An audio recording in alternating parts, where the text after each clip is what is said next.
Yow! Mga bossing! Samahan nyo na naman ako sa isang panibagong adventure kasama si Night Fury.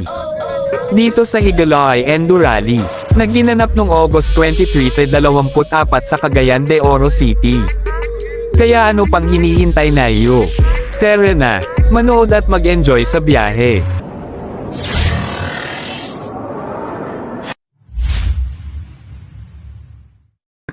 Yung mga bossing, Night Fury and me, Team Warriors sa daan.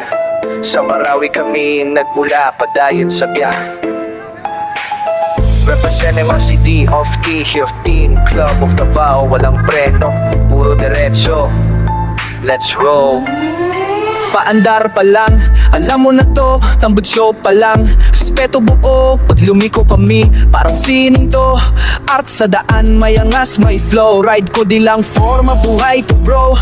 Camera rolling kahit magka-slow mo. Bilog na may puso, di kawa-gawa. Kada rev ng makina, may ara na dala. Sika na sora now, mapailigan sumasla. Maranao, rider, proud sa kultura. Dito nga ay napansin kung maraming participants na nakapara, kaya nag-slow ako.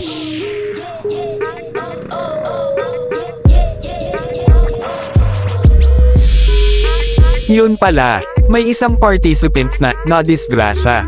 Isang sniper. Hindi na ako huminto kasi marami namang nakapara at nag-assist sa na-accident. Pero sa mga oras na to ay nakaramdam na ko ng kaba. Pero dahil endurance na ang sinalihan, kailangang magpatuloy. Tamang ingat na lang siguro para iwas disgrasya. Kasama si Night Fury, walang kapareho. Sa trip naming to, damay ang buong baryo. Galawan ng makina, siga sa kalsada. Night Fury and me, walang drama, puro gawa. Ito ng tunay, di basta-basta. Motovlog na malupit, siga sa eksena. Lumiko parang oras na di humihinto. Helmet down, mind clear, ang daanan studio. Ang lakas ng hangin, soundtrack ng buhay. Sa likod ng visor, dami kong nais. Dito nga ay narating ko na ang Pangual Bay Bridge kung saan ang aming unang photo ops. Kumuha lang ako ng isang letrato at tumuloy na sa biyahe papunta sa aming unang checkpoint. Ang Shell Mahayag Checkpoint. Saludo sa lahat, sa Kalimano Trail. Mga grupo sa Lanao, solid walang fail. Shoutout sa Cargado, Colorado at Tarsik. Lambitan at Sumpayak, brightest yan na classic.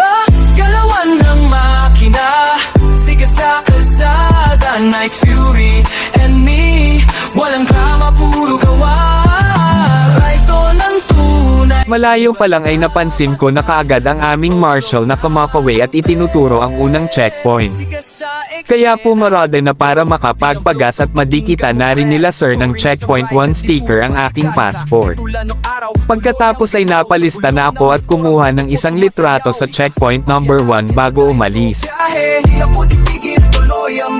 Respeto sa kalsada, yan ang batas. Pag dumaan kami mga tao'y kumakaway. Yun lanang muna sa ngayon mga bossing. Abangan ang mga susunod na videos. Hanggang sa muli nating pagkikita. Ride safe mga bossing. Paalam. Galawan ng makina, sige sa kalsada.